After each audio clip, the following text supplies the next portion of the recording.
Assalamualaikum warahmatullahi wabarakatuh. Apa kabar semuanya? Semoga kalian dalam kondisi sehat walafiat. Pada video atau podcast kali ini, saya akan membahas mengenai bagaimana kita melaksanakan kegiatan layanan responsif bagi anak TK dan juga anak SD.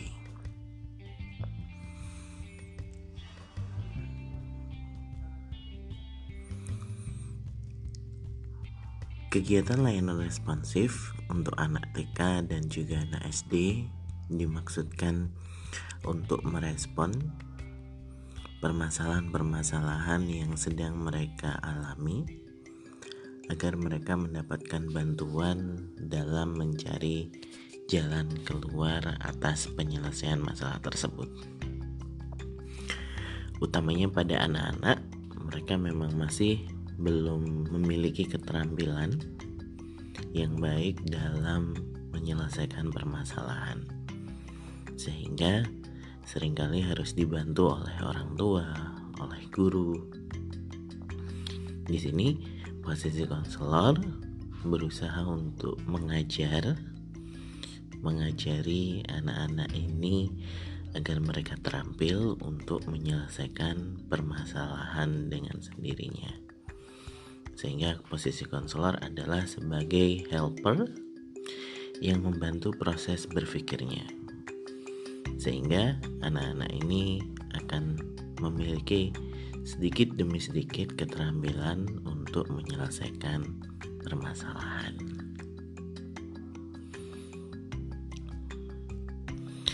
Dalam melakukan kegiatan responsif, entah itu konseling individual, konseling kelompok, home visit, konsultasi alih tangan kasus dan sebagainya, kita harus memulai langkah tersebut dengan pengumpulan data. Pengumpulan data terhadap permasalahan yang sedang dialami oleh para siswa kita yang mendapatkan bantuan. Nah, bagaimana cara mengumpulkan data? Padahal mungkin ada peserta didik yang dia tidak biasa bercerita atau bahkan dia bingung permasalahannya sendiri itu apa. Mungkin dia juga enggan untuk bercerita. Nah, di sini konselor perlu untuk melakukan langkah-langkah yang kreatif agar kegiatan layanan responsif yang dilakukan itu bisa berhasil. Nah, mengapa kita harus menggunakan proses kreatif? Yang pertama, proses kreatif ini akan mampu untuk membantu konselor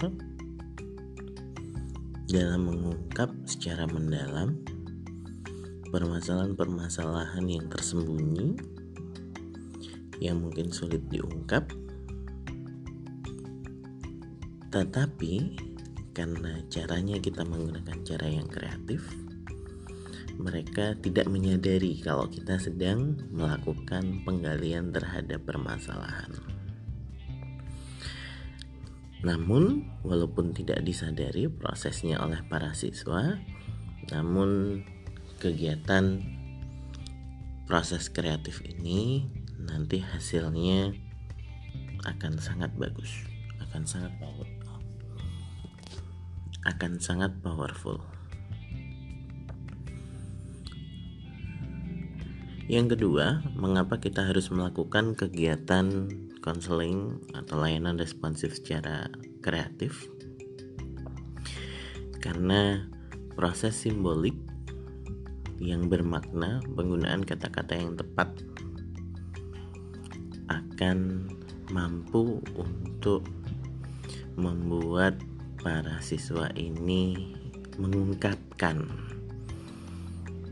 Kalau mungkin saat kita bertanya dengan tanya jawab atau wawancara mereka kesulitan, tapi saat kita menggunakan proses-proses kreatif, ada non-verbal behavior yang bisa mereka tunjukkan sehingga kita bisa memberi makna pada proses simbolis tersebut. Jadi yang kita dapatkan nantinya tidak sekedar kata-kata saja, tetapi kita juga harus memperhatikan non-verbal behavior dari para peserta didik kita.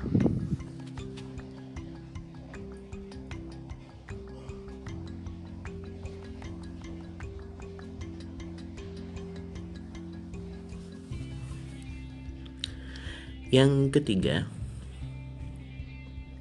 adalah fokus terhadap proses. Jadi saat kita melakukan proses kreatif, misalnya kita menggunakan bantuan,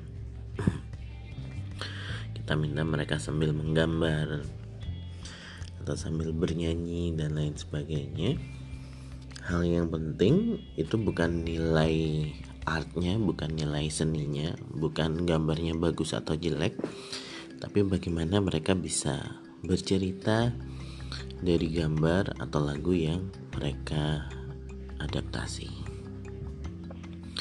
Kemudian mengapa harus melakukan kegiatan layanan responsif yang kreatif?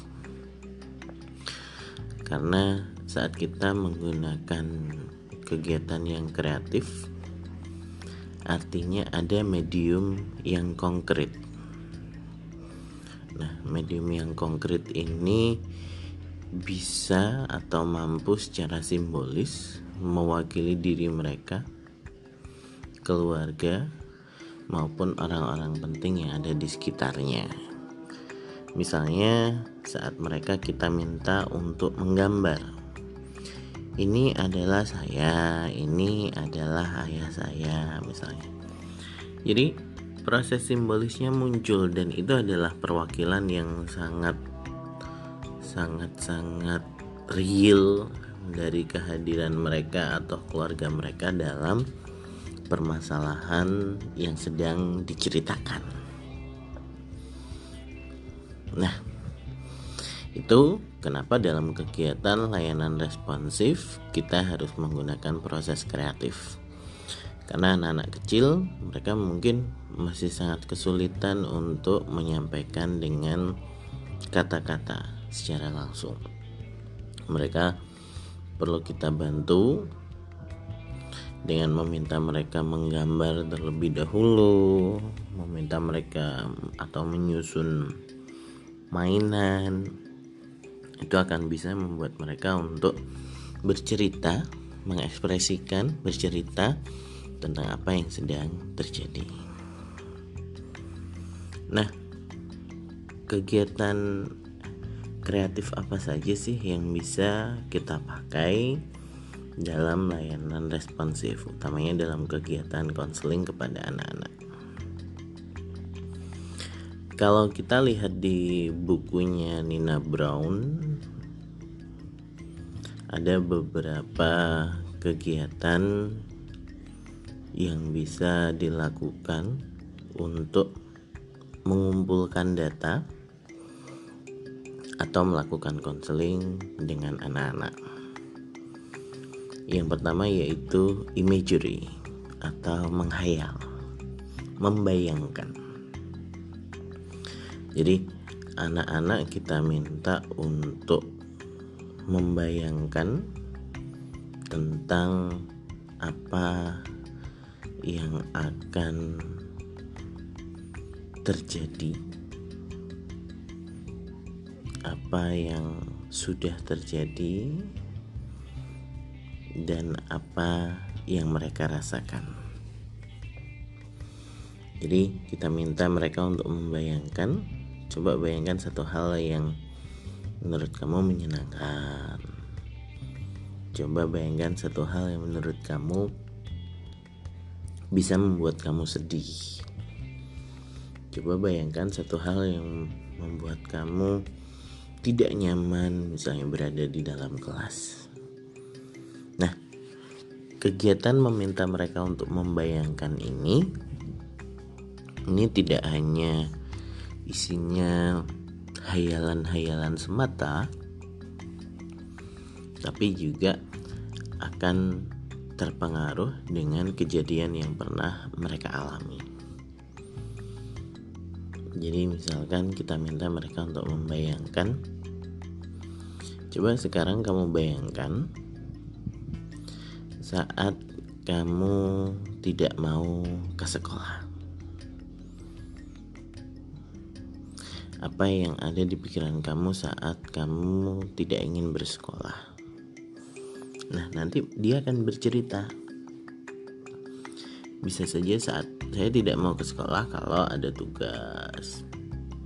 Saya tidak mau ke sekolah kalau karena takut ada teman saya yang sering mengganggu misalnya. Sehingga kita bisa mengetahui permasalahan yang sedang dialami oleh peserta didik ini dengan kegiatan imagery tadi. Yang kedua,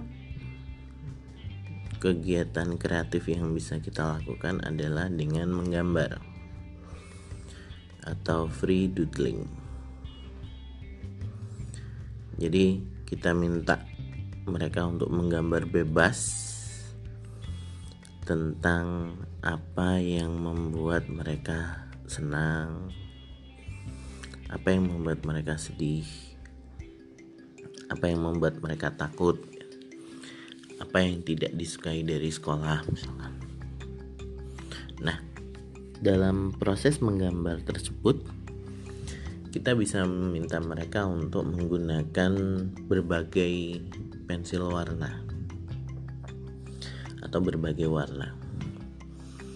Dan nanti setelah mereka selesai menggambar sesuai permintaan kita kita minta untuk bercerita.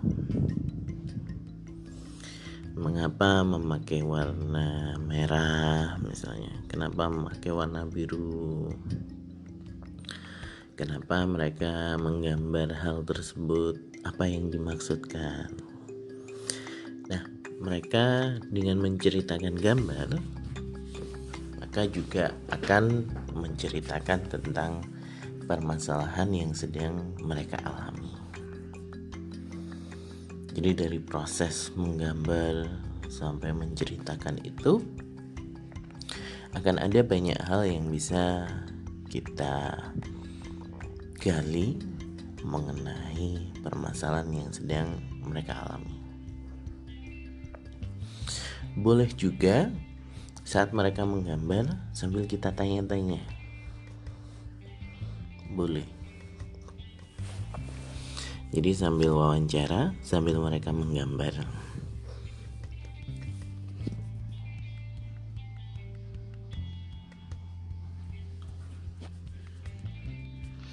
Kegiatan yang ketiga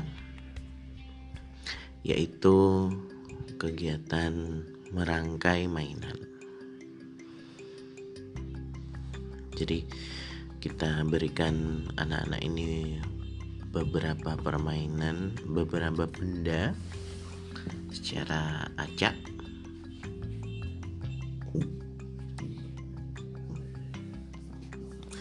Misalnya kita beri pensil, kita beri mobil, kita beri balok, buku, bolpen dan lain sebagainya. Apa saja boleh. Kemudian kita minta mereka untuk mengatur, merangkai benda-benda tersebut. Nah, setelah mereka merangkai, kita bisa bertanya, apa maksud dari rangkaian ini? Ekspresi apa yang ada dari kegiatan merangkai yang telah mereka lakukan? Nanti misalnya kita beri mainan, buku dia taruh bawah. Kita tanya kenapa bukunya ada di bawah. Oh, ini maksudnya buku sebagai landasan, buku sebagai hal yang penting. Buku karena saya tiap hari pakai buku, sehingga ini harus selalu saya bawa. Misalnya seperti itu. Kita bisa bertanya apa alasan mereka merangkai benda-benda tersebut dengan susunan seperti itu. Berikutnya, proses kreatif yang keempat yaitu menggunakan musik, bunyi-bunyian, dan juga meminta mereka untuk bernyanyi. Musik atau suara, kita boleh melakukan kegiatan konseling dengan menggunakan musik-musik yang rileks, sehingga membuat para peserta didik menjadi tenang dan mereka bisa bercerita secara rileks.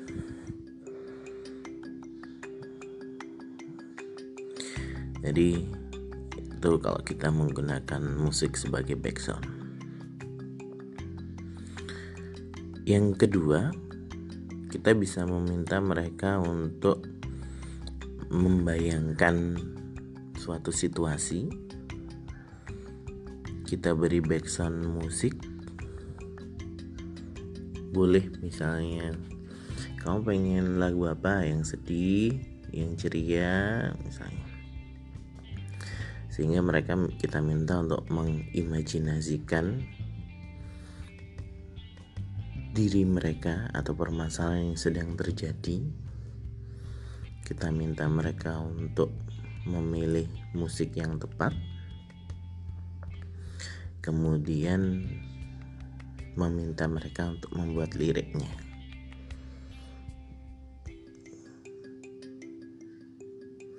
Jadi membayangkan, diberi background musik, kemudian kita minta mereka untuk bernyanyi.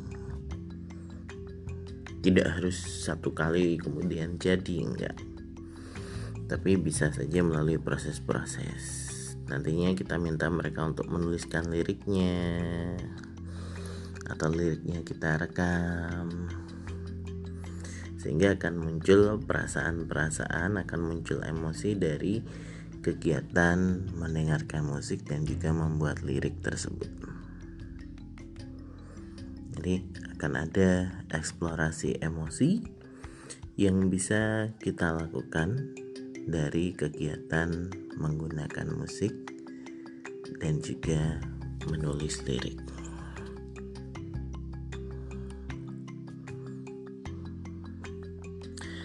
Kegiatan kreatif yang kelima, kita bisa meminta para siswa ini